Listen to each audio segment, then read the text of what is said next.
Hello, I'm Alan Stransman. In this video, I'm going to read a passage from my book, Don't Let Your Dream Business Turn Into a Nightmare, entitled The Delay.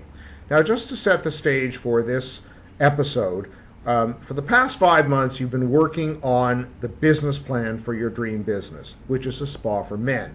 And for the past month, you've been working with a business consultant who's been helping you to take the first draft of the business plan, which was submitted to your prospective investor, sent back to you with notes from the prospective investor's accountant, and which you're now reworking so that you can resubmit it. However, the process of resubmission, which you had expected would just be sort of by mail or email, has now turned into a presentation in Vancouver, which is going to be attended not only by your prospective investor and his accountant, but by a number of other people who've been invited to the presentation, and you're not sure how many there will be there and who these people are. And the timing is very tight because the people attending the presentation have to leave by early in the afternoon. So you're expected to arrive in Vancouver by 10 o'clock and begin your presentation at about noon. So here's what happens.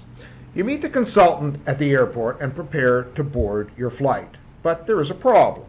The aircraft has not arrived from Vancouver, and your departure will be delayed by several hours.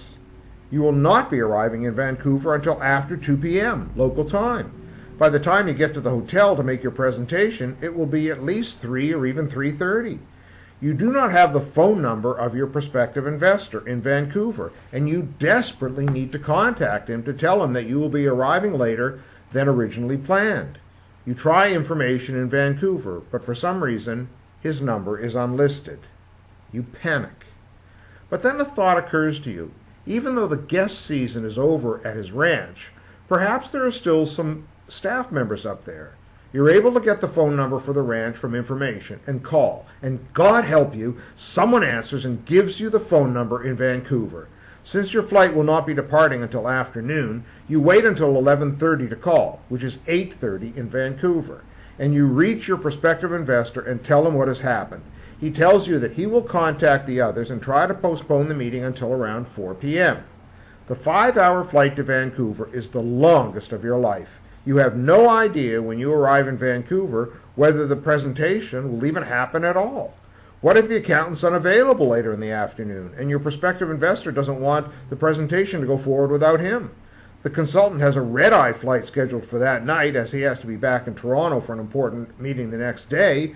If your presentation has to be postponed for a day, which may be a best-case scenario, the consultant won't be able to attend and save your bacon if any tough questions come up about the financials. After 5 months of work, the delayed flight could completely kibosh your presentation and your chances of realizing your dream business.